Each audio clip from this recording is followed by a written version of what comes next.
ចាជំរាបសួរកូនទាំងគ្នាអរគុណព្រះសម្រាប់ថ្ងៃនេះអ្នកគ្រូមានមេរៀនថ្នាក់ទី3បន្តទៀតសម្រាប់នឹងបង្ហាញកូនទាំងគ្នាចាអញ្ចឹងថ្ងៃនេះមេរៀនទី6ចាអ្នកលក់មួកនិងសាកស្វាចាអញ្ចឹងមេរៀននេះគឺនៅក្នុងទំព័រទី12ចាថ្ងៃនេះអ្នកគ្រូមានបញ្យលពាក្យចំនួន2ចាបញ្យលពាក្យទី1ចាតកតងជាមួយសំទុះចាបញ្យលពាក្យទី2ជេកចាអញ្ចឹងអ្នកគ្រូសូមបង្ហាញបញ្យលពាក្យទី1ចាសំទុះគឺថ្នាក់ពាក្យជានាមចាកម្លាំងទំហឹងល្បឿនដែលស្ទុះចាមួយផ្លែតឬមួយរយៈពេលខ្លីចាអញ្ចឹងអ្នកគ្រូមានឧទាហរណ៍ខាងលើសម្រាប់បង្ហាញកូនដែរចាអញ្ចឹងឧទាហរណ៍ទី1គឺតកតងជាមួយនឹងការប្រណាំងទូកចាការប្រណាំងទូកកូនដឹងអត់នៅក្នុងប្រទេសរបស់យើងក្នុងមួយឆ្នាំយើងមានការប្រណាំងទូកម្ដងចាគេហៅថាពិធីបុណ្យអុំទូកចាជាពិធីបុណ្យប្រពៃណីជាតិយើងហ្នឹងចាអញ្ចឹងយើងឃើញថាតកតងមួយការប្រណាំងទូកគឺបង្ហាញពីកម្លាំងចាកម្លាំងទំហឹងនៃល្បឿនចាអញ្ចឹងពួកគាត់ស្រោកដៃគ្នាមែនទែនគឺកម្លាំងល្បឿនរបស់គាត់គឺស្រោកដៃគ្នាមែនទែនតែស្ទុះ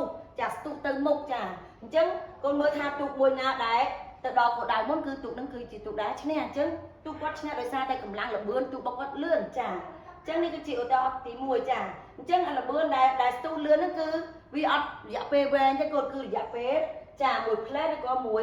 រយៈពេលខ្លីចាអញ្ចឹងនេះគឺជាឧទាហរណ៍ទី1ឧទាហរណ៍ទី2តកតងជាមួយនឹងចា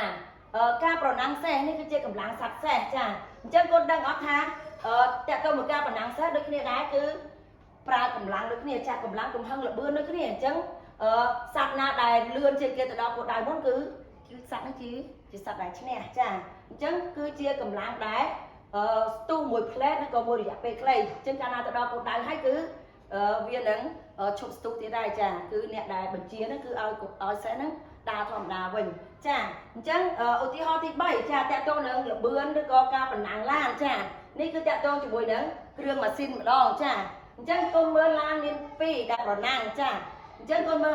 ល្បឿនឡានទាំង2នេះបើសិនមកកម្លាំងល្បឿនណាមួយដែលលឿនជាងទៅដល់គោលដៅមុនគឺឡាននោះគឺជាឡានដែរឈ្នះចាអញ្ចឹងនេះបង្ហាញពីចា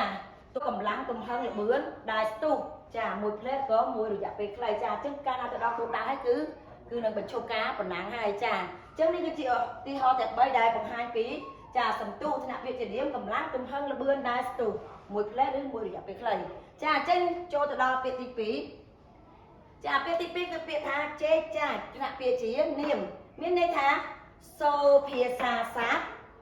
មានក្រឡេងក្រឡងជាដើមចាអញ្ចឹងកន្លែងនេះអ្នកគ្រូសូមលើកឧទាហរណ៍នៅក្នុងមេរៀនយើងតែម្ដងចានេះគឺជារូបភាពអញ្ចឹងនៅក្នុងមេរៀននេះគឺអ្នកលក់មួកនិងសត្វស្វានៅពេលដែលគាត់ធ្វើដំណើរតាមផ្លូវឲ្យអស់កម្លាំងហើយគាត់ក៏សម្រាកក្រោមដើមឈើមួយដែលមានម្លប់ត្រជាក់ពេលនោះគាត់ក៏សម្រាកបានរយៈពេលខ្លីក៏ស្រាប់តែឮសំឡេងចាជេកចាឮសំឡេងជេកចាអញ្ចឹងគាត់ក៏ភ្ញាក់ចាភ្ញាក់ឡើងងើយមើលទៅលើគឺឃើញសត្វស្វាច្រើនមែនទែនចាអញ្ចឹងសំឡេងជេកចានេះគឺជាសំឡេងរបស់សត្វស្វាដែលនៅលើដើមឈើនោះគឺច្រើនក្បាលមែនទែនចាអញ្ចឹងយើងមើលថាសំឡេងរបស់វាគឺមានសូចាក្រឡេងក្រឡងជាដើមចាជាសំឡេងរបស់សត្វណាកូនចាអញ្ចឹងនេះជាឧទាហរណ៍នៅក្នុងមេរៀនតែម្ដងដែលអ្នកគ្រូបានលើកបង្ហាញកូនទាំងគ្នាចាអញ្ចឹងអ្នកគ្រូអរគុណច្រើនសង្ឃឹមថាមេរៀនថ្ងៃនេះនឹងបានជួយកូនបន្ថែមទៀត